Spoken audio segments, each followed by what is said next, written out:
Hi friends, ஒரு காலத்தில் Sunday அப்படின்னாலே நம்ம வீடு வந்து அப்படியே களை கட்டும். வீட்டில் வந்து நடக்கிறது, போடுறது, ஓடுறது, நீந்துறது, அப்படி இப்படின்ட்டு எல்லாமே இருக்கும். அப்பா வந்து திருவல்லிக்கேணியில் வேலை பார்த்துட்டு இருந்தாங்க. சண்டே ஆனால் என்னை பார்க்குறதுக்காக வருவாங்க. அப்போ வந்து அம்மாவும் சம்டைம்ஸ் மேக்ஸிமம் பாப்பா சின்ன பிள்ளையாக இருந்தப்போ இங்கே தான் இருப்பாங்க. அம்மாவும் இருப்பாங்க, அண்ணன் இருப்பாங்க. அந்த டைமில் அப்பா வேலைக்கு போயிட்டு இங்கே ஞாயிற்றுக்கிழமை டைமில் இங்கே வரும்போது ரொம்ப சந்தோஷமாக இருக்கும். அன்றைக்கி சரி அப்பா வராங்களேன்ட்டு எல்லாமே கோழி, ஆடு அது இதுன்னு செஞ்சுட்டு நல்லா ஜாலியாக எல்லோரும் ஒன்றா உட்காந்து சாப்பிட்டு நல்லா என்ஜாய் பண்ணுவோம். அம்மா என் கூடயே இருப்பாங்க. ரொம்ப சந்தோஷமாக இருக்கும். இப்போ அப்படியெல்லாம் இல்லை. சண்டே அப்படின்னாலே களையிழந்து போயிடுது.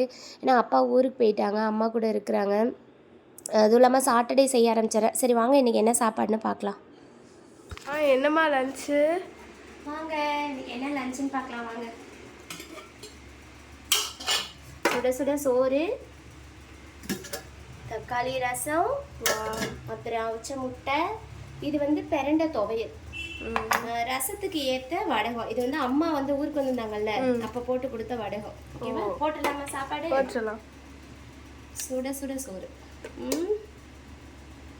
நான் சாப்பிட்டுக்கிறேன்.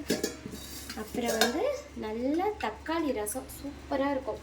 கொத்தமல்லி இலைலாம் போட்டு நல்லா பூண்டு மிளகுலாம் போட்டு நல்லா இருக்கு. எல்லாருக்கும் நமக்கு கோல்டா இருக்குல்ல, அதனால. அப்புறம் ஒரு அவிச்ச முட்டை, அப்புறம் அப்பளம், அம்மா போட்ட வடகம். நல்லா எப்படி இருக்கு பாரு, மொறு மொறு. நீங்க பாரு எப்படி இருக்கு பாத்தியா?